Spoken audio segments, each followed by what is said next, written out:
Bro ఏంటి bro ఏపీలో YS Jagan గారు ఇప్పుడు తొందరలోనే అరెస్ట్ అవుతారు అంటున్నారు. మరి ఏంటి మీ ఒపీనియన్ ఏంటి? అరెస్ట్ అయితే అవ్వచ్చండి, తప్పే ఉందండి. ఇప్పుడు గతంలో జరిగిన స్కామ్లు ఒకటి బయటపడుతున్నాయి కాబట్టి అరెస్ట్ అయినా మనం ఆశ్చర్యపోవసరం లేదు. ఇప్పుడు ఆయన అరెస్ట్ అయితే మాత్రం ప్రయోజనం లేదు, అరెస్ట్ అవ్వకపోయినా పెద్ద ప్రయోజనం లేదు. ఎందుకంటే ఆయన ప్రజెంట్ ఒక సాధారణ ఎమ్మెల్యే కింద ఉన్నారు.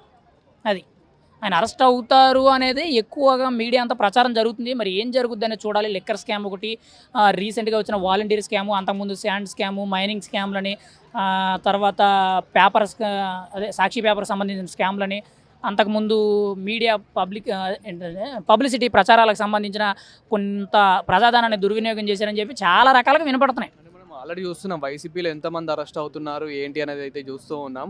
సో ఇదంతా వైఎస్ జగన్ సపోర్ట్ వల్లనే వీళ్ళంతా అన్యాయాలు అక్రమాలు చేశారంటారా?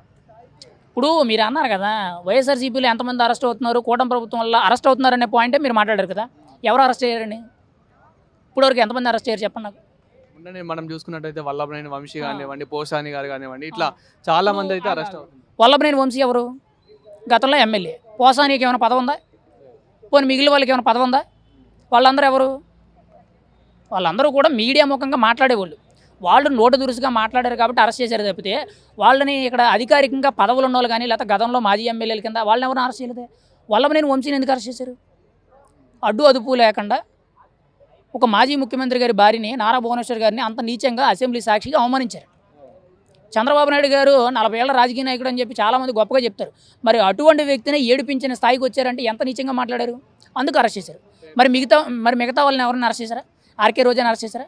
కోడళ్ళ నాని అరెస్ట్ చేశారా? అంబటి రాంబాబు, పేరు నాని, గుడివాడ అమర్నాథ్ ఎవరిని అరెస్ట్ చేయలేదు కదా. మరి వాళ్ళందరూ కూడా చాలా స్కామ్లో ఉన్నారు కదా, చాలాసార్లు వినపడ్డాయి కదా, అరెస్ట్ చేసే అవకాశం ఉందన్నారు కదా. మరి ఎక్కడ అరెస్ట్ చేయనప్పుడు అరెస్ట్ చేశారని మీరు ఎలా చెప్తారు? ఇక్కడ కూటమి ప్రభుత్వం, నేను ఓపెన్గా చెప్తున్నానండి, చాలామంది కూడా రెడ్ బుక్ పరిపాలన నడుతుంది, రెడ్ బుక్ రాజ్యాంగం, అరెస్టులు చేస్తున్నారు, అంత సినిమా లేదండి అక్కడ జరగట్లేదు. నేను ఓపెన్గా చెప్తున్నాను, అక్కడ అరెస్ట్ అయిన వాళ్ళు ఎవరంటే గతంలో తప్పులు చేసిన వాళ్ళు, ఎవరు నోటికి పని చెప్పి అడ్డు అదుపు లేకుండా ఇష్టానుసారంగా సభ్యత సంస్కారం మర్చిపోయి ఒక రాజకీయాల్లో ఏదైతే ఒక నీతి అనేది ఉండాలో, ఒక పద్ధతి అనేది ఉండాలో ఆ మాట దాటి కంట్రోల్డ్గా వ్యవహరించకుండా అన్కంట్రోల్డ్గా మాట్లాడిన వాళ్ళని అరెస్ట్ చేశారు. ఎవరిని అరెస్ట్ చేశారు? ఎవరిని అరెస్ట్ చేయలేదే. ఇప్పుడు రోజా మీద కేసులు వచ్చినాయి అన్నారు, పాపం అన్న అరెస్ట్ చేశారావండి? లేదు కదా. అది అన్నీ కూడా ఏంటంటే ఆ స్కామ్ ఈ స్కామ్ అని బయటికి తీసుకొస్తున్నారు, ఇలా లేపుతున్నారు, జై అని అన్నారు, మళ్ళీ కింద దింపేస్తున్నారు. ఎవరిని అరెస్ట్ చేశారు? ఎవరిని అరెస్ట్ చేయాలి. ఇప్పుడు మీలాంటి వాళ్ళు తెలిసి తెలియక కొంతమంది మీడియా ముఖంగా మాటలు ఎలా ఉన్నాయంటే కూటమి ప్రభుత్వం వచ్చేస్తుంది, అందరిని అరెస్ట్ చేస్తుంది, అందరినీ తీసుకెళ్ళి లోన్ వేస్తుంది, రెడ్ బుక్ రాజ్యాంగం అది ఇదని చెప్పి తోపు తురుమనేటట్టు చేస్తుంది. నిజంగా అదే జరిగితే ఇప్పటికి ఎంతమందిని అరెస్ట్ చేయాలి? అసలు జైల్లో ఖాళీ ఉండకూడదు. కూటమి ప్రభుత్వం అభివృద్ధి ఎలా ఉంది ఇప్పుడు ప్రస్తుతం? అభివృద్ధి అని అంటే ఇంకా ఏం చేయలేదు, స్టార్ట్ చేసుకుంటుంది. ఇప్పుడు అభివృద్ధి అనేది ఇవాళ పెడితే రేపు పొద్దునకి ఒక రంగం చెప్పాలంటే పొదిగే గుడ్డు కాదు కదా, కోడిగుడ్డు పొదుగుతుంది అన్నట్టు అలాంటి సమాధానం మనం చెప్పలేం. చేతిలో డబ్బులు ఇవ్వడానికి డబ్బులు ఇచ్చి దాన్ని అక్కడ ఒక ప్రజెంటేషన్ కట్టి చూపించడం అనేది చాలా కష్టం. ఇప్పుడు నువ్వు ఒక ఇల్లు కడితేనే ఒక 6 నెలల సంవత్సరం టైం తీసుకున్నావు. ఒక రాష్ట్రానికి సరిపడగా కొన్ని వందల వేల ఎకరాల్లో రాజధాని కట్టాలి, అక్కడ ఎయిర్పోర్ట్స్ రావాలి, ముఖ్యంగా అవుటర్ రింగ్ రోడ్స్ రావాలి, మెట్రో రావాలి, అక్కడ గవర్నమెంట్కి సంబంధించిన ఇన్ని సెక్టార్స్ ఉండాలి, ఆ సెక్టార్లో మళ్ళీ దానికి డివైడెడ్గా ఉండాలి, కోర్టులు కావాలి, ఇవన్నీ కావాలనంటే అంత ఈజీగా అయిపోతాయి. ఇప్పుడు ఫారిన్ కంట్రీస్తో పోల్చుకుంటే భారతదేశం అనేది అభివృద్ధిలో వెనకుంది, ఆ టెక్నాలజీలో వెనకుందని చెప్తారు. అంటే ఒక కనీసం 30 to 50 years వెనక్కుందని చెప్తారు. మరి వెనక్కి ఉందనేటప్పుడు మనం అంత టెక్నాలజీని గెయిన్ చేయాలంటే మనం ఎంత స్పీడప్గా ఉండాలి, అది అంత స్పీడ్గా కనిపించదు. ఇప్పుడు చంద్రబాబు నాయుడు గారు 40 ఏళ్ళ రాజకీయ నాయకుడు అయి ఉండొచ్చు. ఆయన గతంలో ఇక్కడ హైదరాబాద్ని ఆయన ఎప్పుడో ఒక 30 ఏళ్ల కిందట 20 ఏళ్ల కిందట ఒక చిన్న పునాది కింద ఒక విత్తనం వేశాడు. హైటెక్ సిటీ సైబరాబాద్ అని చెప్పి ఒక చిన్న విత్తనం వేశారు. అది ఈరోజు మొక్క అయ్యి చెట్టు అయ్యి పెద్ద వృక్షం అవడానికి ఈ టైం పట్టింది. ఈరోజు హైదరాబాద్ అని తెలకొంది. మరి గతంలో మనం 1990 ఆ టైంలో వీడియోస్ చూస్తే ఏంటిది హైదరాబాద్ ఈ కొండలు గుట్టలే కనబడుతున్నాయని చెప్పుకున్నారు. మరి అటువంటిది అమరావతి ఈరోజు మొదలుపెట్టింది, ఎన్నాళ్ళు పడుతుందని చెప్పలేం. అది అభివృద్ధి అనేది చెప్పుకోవడానికి ఒక మాట అండి, కానీ కనిపించడానికి కొన్ని సంవత్సరాలు పడుతుంది. దానికోసం వెయిట్ చేయాలి. కానీ 3 ఏళ్లలో పూర్తి చేస్తానన్నారు. కనీసం 3 ఏళ్లలో 50% వర్క్ అనేది చేసి చూపించగలిగితే నెంబర్ 1. ఇప్పుడు అయితే మాత్రం ప్రతిదీ కూడా స్టార్టప్ అవుతుంది. అలా అని చెప్పి జరిగిపోయింది వన్ సైడ్గానే నేను అనలేను. కథ ఏంటంటే కొంత ప్రశాంతంగా బతకగలుగుతున్నారు. ఇంకా అంతకుమించి మనం అయితే ఏం చెప్పలేం. ఫైనల్గా మీ మాటల్లో పవన్ కళ్యాణ్ గారి గురించి చెప్పాలంటే మీరేం చెప్తారు? ఇప్పుడు రాజకీయ పరంగా కానివ్వండి, సినిమాల పరంగా కానివ్వండి. సినిమాలు ఇంక లేవండి, మీరు ఇంక సినిమాల గురించి మాట్లాడవసరం. ఎందుకంటే 3 సినిమాలు ఎప్పుడైతే షూటింగ్స్ కంప్లీట్ అవుతాయి ఇంకా సినిమాలకి రాజకీయాలకి ఆయన సినిమాలకి ఇంక దూరం. ఓన్లీ కంప్లీట్గా ఫుల్ ఫ్లెడ్జ్డ్గా రాజకీయాలు. ఆయన రాజకీయాల్లోనే ఇంకా ఉంటారు. సినిమాల మీద ఇప్పటి వరకు కూడా ఖాతా సంపాదించుకున్నది ఇంకా అలా ఖర్చు పెట్టడం తప్పితే ఆయనకి సినిమాల్లో సంపాదించుకునే అవకాశం అయితే ఇంక లేదని చెప్పి తెలుస్తుంది. ఏది ఏమైనా సరే పవన్ కళ్యాణ్ అనే వ్యక్తి నిజాయితీపరుడు. ఆయన గురించి ఇప్పుడు సోషల్ మీడియాలో చాలామంది నువ్వు చెప్తున్నావు, నువ్వు ప్యాకేజీ లేదనంటే ఏదేదో మాట్లాడతారు. ఒకటి గుర్తుపెట్టుకోండి, నేనైతే ఒక చిన్న ఎగ్జాంపుల్ చెప్తున్నాను. ఎక్కడా కూడా ఒక ఆర్థికపరమైన నేరం చేశాడు, ఒక అవినీతి చేశాడనే ఆరోపణ అయితే లేదు. అంటే ఎవడ సొమ్ము తినేశాడు, లేదంటే పలు కేసుల్లో ఉన్నాడు, లేదంటే అవినీతి అక్రమాలు చేశాడనే కేసులు అయితే లేదు. ముఖ్యంగా చెప్పుకోవాలనంటే ఎక్కడా కూడా తన సొంత డబ్బులు పెట్టలేదనే విషయం లేదు. 10 రూపాయల కానీ మొదలు పెట్టుకుంటే 10 కోట్ల వరకు కూడా పెట్టిన రోజులు అయితే కనబడుతున్నాయి. మనకి విజయవాడ వరదలు వచ్చినప్పుడు 6 కోట్ల రూపాయలు ఏ నాయకుడైనా కానీ ఏ మనిషిని ఇచ్చారా? అది పవన్ కళ్యాణ్ అంటే. మరి అటువంటి మనిషి గురించి మనం మాట్లాడడం అనేది ఆయన స్థాయిని దిగజార్చినట్టు అవుద్ది. ఎందుకంటే ఆయన గురించి మాట్లాడే గొప్పతనం మనకు లేదు. ఇప్పుడు ఓపెన్గా చెప్పాలంటే ఆయన విమర్శిస్తారు. ఎందుకంటే పని పాట ఏముండదు. ఇప్పుడు నీకు నచ్చినోడు నీకు డబ్బా కొడతాడు, ఆయనకి నచ్చినోడు ఆయనకు డబ్బా కొడతాడు. ఇక్కడ మంచి అనేది నువ్వు మంచిని కోరుకున్నాడు అయితే మంచి ఎటు ఉంటే అటే వెళ్తావు. నువ్వు మంచి అని చెప్పి నువ్వు చెప్పేసి నువ్వు ఒక దొంగనాగుడికి, ఒక దుర్మార్గుడికి, ఒక అవినీతిపరుడికి నువ్వు సపోర్ట్ చేస్తున్నావంటే నువ్వెంత వరస్ట్ గడవని నువ్వు అర్థం చేసుకోవాలి. అర్థమైందా? పవన్ కళ్యాణ్ విమర్శించే స్థాయి అయితే మనది కాదు. జోబులో నుంచి 10 రూపాయలు పెట్టలేనాడు కూడా ఈరోజు పవన్ కళ్యాణ్కి నీతులు చెప్తున్నారు. అది వాళ్ళ స్థాయి ఏంటన్నది ఆలోచించుకోవాలి. జోబులో నుంచి 10 రూపాయలు కూడా తీయలేనోడు. నేను ఎందుకు చెప్తున్నానంటే పవన్ కళ్యాణ్ ఈరోజు ఎక్కడికి వెళ్ళినా కానీ కుడి చేతితో ఇస్తే ఎడం చేతికి తెలియట్లే డబ్బులు. అంటే జోబులో నుండి ఎంత తీసేస్తున్నాడో కూడా తెలియట్లేదు. మొన్నే మురళీ నాయక్ అనే వ్యక్తి చనిపోతే గవర్నమెంట్ నుంచి వచ్చిన ఎక్స్గ్రేష్ ఏదైతే ఉందో దానికి సరిపోలేదు అనుకొని ఇంకొక 25 లక్షల రూపాయలు ఇచ్చారు. పెహల్గాం దాడిలో చనిపోయిన మధుసూదన్ కుటుంబానికి 50 లక్షలు ఇచ్చారు. ఇంకొక 5 లక్షలు అదనంగా ఇచ్చారు. మరి గిరిజన ప్రాంతాల్లో ఉన్న ప్రజలకి సొంతంగా చెప్పులు కొనిపించి, బట్టలు కొనిపించి వాళ్ళకి సొంత డబ్బులు పెట్టించారు. ముఖ్యంగా రైల్వే కోడూరు నియోజకవర్గంలో మైసూరు వారి అనే ప్రాంతంలో 60 లక్షలు పెట్టి స్కూల్కి గ్రౌండ్ లేదనంటే సొంత డబ్బులతో కొనేసి ప్రభుత్వం పేరుని రిజిస్టర్ చేశారు. అది గొప్ప విషయం. మరి అలాంటి దానాలు, గుప్త దానాలు ఈ ఎడం చేతితో చేస్తే ఈ కుడి చేతికి తెలియట్లా. మరి అటువంటి వ్యక్తి గురించి నీతులు పలుకుతున్నారు చూడు సోషల్ మీడియాలో కొంతమంది. అటువంటి వాళ్ళ గురించి మనం మాట్లాడవలసి. ఎందుకనంటే వాడి ఒక రకంగా ఓపెన్గా చెప్తున్నాను, వాడు నిజంగా ఒక మనిషిగా పుట్టుంటే మాత్రం ఇటువంటి వ్యాఖ్యలు చేయడు. ఇప్పుడు ఓపెన్గా అడుగుతున్నాను సార్, ఇప్పుడు నువ్వు ఉన్నావు, మీ ఇంట్లోకి ఒక ఆడపిల్లకి పెళ్లి చేయాలని అంటే ఒక మనిషిని కోరుకుంటావు కదా నువ్వు. ఒక మనిషిని కోరుకునేటప్పుడు వాడికి తాగుడు ఉందా, వాడికి తిరుగుడు ఉందా, వాడు సంపాదిస్తాడా లేదా, అప్పులు ఉన్నాయా లేవని చెప్పి ఇన్ని కారణాలు ఎతుకుతావే. మరి ఒక రాష్ట్రానికి ఒక ఎమ్మెల్యేగా కానీ, ఒక మంత్రిగా కానీ, ముఖ్యంగా ఒక ముఖ్యమంత్రిగా కానీ ఇటువంటి పదవులు, ఒక అధికారికమైన పదవులు ప్రజాప్రతినిధిగా ఉన్నప్పుడు వాడికి ఎన్ని క్వాలిఫికేషన్స్ ఉండాలి? అవేవి చూడరా?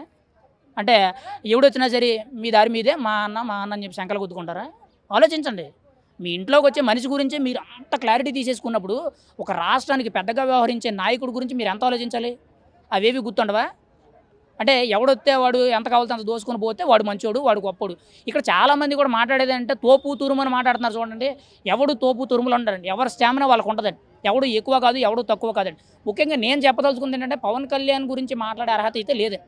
ఎందుకంటే పవన్ కళ్యాణ్ ఎవడి దగ్గర కూడా రూపాయి తినలేదండి. ఇప్పుడు చాలామంది కూడా ప్యాకేజ్ ఇస్తారని మాట్లాడుతున్నారు. ఎవడైనా కానీ మాట్లాడేవాడు నేను ఒకటే చెప్తున్నాను, ఒక అమ్మకి అబ్బకి పుట్టిన నా కొడుకు అయితే ప్యాకేజీ తీసుకున్నట్టు నిరూపించండి. నిరూపించిన తర్వాత ఇటువంటి ఓపెన్ స్టేట్మెంట్స్ అనేవి చేయండి. లేదు అని అంటే అన్నీ మూసుకొని కూర్చుంటే మంచిది. సో ఫైనల్గా మీ మాటల్లో వైఎస్ జగన్ గారు అరెస్ట్ అవుతున్నారా లేదా అని అంటే మీరు ఏం చెప్తారు? ఫైనల్గా అంటే ఇప్పుడు కాకపోయినా కానీ ఇంకో ఏడాదికైనా కానీ 2 సంవత్సరాలకైనా కానీ ఈ లిక్కర్ స్కామ్ కానివ్వండి, ఇంకెన్నో స్కాములు ఉన్నాయి. సో ఫైనల్గా మరి అరెస్ట్ అవుతున్నారు అనుకుంటున్నారా లేదా? చెప్పలేమండి. ఇక్కడ గవర్నమెంట్ డెసిషన్ ప్రకారం ఎలా ఉంటుందనంటే అరెస్ట్ చేస్తే ఖచ్చితంగా ఆల్రెడీ గవర్నమెంట్ వచ్చి సంవత్సరం అయింది కాబట్టి ఈ సంవత్సరం నుంచి నెక్స్ట్ 1.5 year లోపు, అంటే ప్రభుత్వం వచ్చిన 2.5 సంవత్సరాల లోపు కీలకంగా ఆయన ఎక్కడైనా పూర్తి ఆధారాలతో దొరికాడు అని అంటే అరెస్ట్ చేయొచ్చు. ఇప్పుడు ఆయన అరెస్ట్ అవుతాడా లేదా అనేది మనం చెప్పలేం. ఎందుకంటే దానికి సంబంధించిన అధికారులు ప్రభుత్వం చూసుకుంటుంది.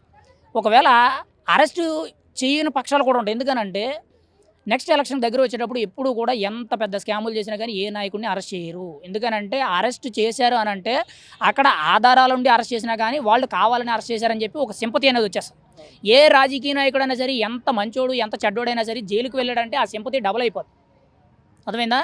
అటువంటి తప్పు రాజకీయాల్లో ముఖ్యంగా మినిమం జ్ఞానం ఉన్నోడు ఎవడు కూడా ఆలోచించడు. అరెస్ట్ చేస్తే ఈ సంవత్సరం లోపే ఏదైనా జరిగితే జరగవచ్చు. అది కూడా పూర్తి ఆధారాలు ఉండి ఆ ఆధారాలన్నీ కూడా ముఖ్యంగా మీడియా ముఖంగా పెట్టి పబ్లిక్ అంతా కూడా క్లియర్ ఎక్స్ప్లెనేషన్ ఇచ్చుకోగలిగినప్పుడు మాత్రమే చేస్తారు. కానీ అరెస్ట్ అవుతారు అరెస్ట్ అవ్వరు అనేది నేను డిసైడ్ చేసేది కాదు. అది నా వల్ల నాకు తెలియదు. అరెస్ట్ అయితే అక్కడ తప్పు జరిగిందని, అరెస్ట్ అవ్వకపోతే తప్పు జరగలేదని. దానికి మనం ఏం చేయాలి? అది ప్రభుత్వం మీద ముఖ్యంగా ఈడీ అధికారులు, సిబిఐ అధికారులు, ఇటువైపు ఇంటెలిజెన్స్ కానీ, ఇంకోవైపు విజిలెన్స్ అధికారులు, సిట్ అధికారులు, ఏసీబీ అధికారులు వీళ్ళందరూ కూడా పలు కేసుల్లో ఎవరైతే ఈ విచారణ చేపడుతున్నారో వాళ్ళు డిసైడ్ చేస్తారు. అది అరెస్ట్ అయితే మాత్రం ఖచ్చితంగా ఈ ఏడాదిలోనే జరుగుద్ది. అందులో ఎటువంటి సందేహం లేదు ఇంకా జరగలేదనంటే ఇంకా మాటలు మాట్లాడుకోవసలు. అలా ఇది వైఎస్ జగన్ గారు ఇప్పుడు మళ్ళీ తొందరలోనే అరెస్ట్ కాబోతున్నారు అని చెప్పేసి అయితే అంటూ ఉన్నారు. మరి మీరేమనుకుంటున్నారు ఈ లిక్కర్ స్కామ్ కేసులో? జగన్మోహన్ రెడ్డి ఒక లిక్కర్ స్కామ్ కేసే కాదు, చాలా కేసులు ఉన్నాయి, చాలా బయటపడతాయి. వాటన్నిటికీ మెయిన్, ఎందుకంటే ఈ స్కాములన్నిటికీ కూడా మెయిన్ ముఖ్య కారకుడు తనే, జగన్మోహన్ రెడ్డి గారే. ఎందుకంటే ఆయన త్వరలోనే అవుతాడు, అరెస్ట్ అవుతాడు. అరెస్ట్ అయితే బహుశా మళ్ళీ రాకపోవచ్చు. ఎందుకంటే మామూలుగా కాదు, ఆల్రెడీ వాలంటీర్ల దాంట్లో కూడా ఆయన స్కామ్ చేశాడు. ఒక స్కామ్ కాదు, ప్రతి దానికి జగన్మోహన్ రెడ్డి స్కాము స్కెచ్ వేరే ఉంటాయి. ఆయన ఇప్పుడు పవన్ కళ్యాణ్ లాగా ఒక నిజాయితీ పరుడు కాదు, అర్థమైందా? అంటే పవన్ కళ్యాణ్ గారిని ఈ టాపిక్లో తీసుకొస్తాను ఏమి అనుకోకండి. ఎందుకంటే నిజాయితీగా ఉండాలి, ప్రజాసేవ చేయాలి, అందుకు మనం వచ్చాము. మనం చేసే పనులు ప్రజలకు ఉపయోగపడాలి. అంతేగాని ప్రజలను అడ్డం పెట్టుకుని స్కామ్లు ఓపెన్ చేసుకుని నువ్వు దోసుకోవటం దాచుకోవటం ఇవన్నీ ఎందుకు? జగన్మోహన్ రెడ్డి గారు దయచేసి మీ వైఎస్ఆర్సీపీ వాళ్ళందరూ కూడా, పాపం వాళ్ళందరూ కూడా నీ కారణంగానే బలి, నువ్వే నేర్పే వాళ్ళకి. ఎందుకంటే నీకు ఫస్ట్ నుంచి సిస్టము. మనం వైసీపీలో చాలా మంది అరెస్ట్ కావడం చూస్తూ ఉన్నాము. మరి ఇప్పుడు ఇక వైఎస్ జగన్ గారు కూడా అరెస్ట్ అవుతున్నారని మీరు అనుకుంటున్నారా? అవుతారు, కంపల్సరీ అవుతాడు. జగన్మోహన్ రెడ్డే వీటన్నిటికీ కూడా జగన్మోహన్ రెడ్డే. అంటే ఇవాళ రేపు కాదు, అవుతాడు పకడ్బందీగా. చంద్రబాబు నాయుడు గారు పకడ్బందీగా, చంద్రబాబు నాయుడు గారు ఏమీ చేయని దానికే ఆయన 50 రోజులు జైల్లో పెట్టించావు. నువ్వు ఎన్నో స్కాములు చేసావు. ఇవాళ ఆంధ్రప్రదేశ్ని 5 ఏళ్ళు స్కాములతోనే మోసం చేసావు, నిజాయితీగా పరిపాలన చేయలేదు, అర్థమైందా? ఏదో నువ్వేమో కోట్లు దోసుకుని ఏదో చిల్లర మందాన్ని ప్రజలకు పంచిపెట్టి చాలా దుర్మార్గాలు చేశాడు. 100% అరెస్ట్ అవుతాడు జగన్మోహన్ రెడ్డి. మరి ఇప్పుడు ప్రస్తుతం కూటమి ప్రభుత్వం పరిపాలన కానీ అభివృద్ధి కానీ ఎలా ఉంది? కూటమి పరిపాలన చేస్తుంది, చూస్తున్నారు కదా మీరు. ఎందుకంటే ప్రజల దగ్గరికి వెళ్తున్నారు, చక్కగా ఒకటి కాదు ప్రతి కార్యక్రమం. తెల్లారు లెగిస్తే ఏం చేయాలి అని చెప్పేసి లోకేష్ కానీ, ఇటు చంద్రబాబు నాయుడు గారికి ఆయన అనుభవం. ఇవాళ చూడండి, అమరావతిని 3 ముక్కలు చేయాలని చూశాడు. ఇవాళ అమరావతిని అద్భుతంగా తీర్చిదిద్దుతున్నారు. ప్రపంచంలోనే ఎంతో పేరు ప్రఖ్యాతులు సంపాదించే రేంజ్లో అమరావతి ఉంటుంది 100%. Thank you.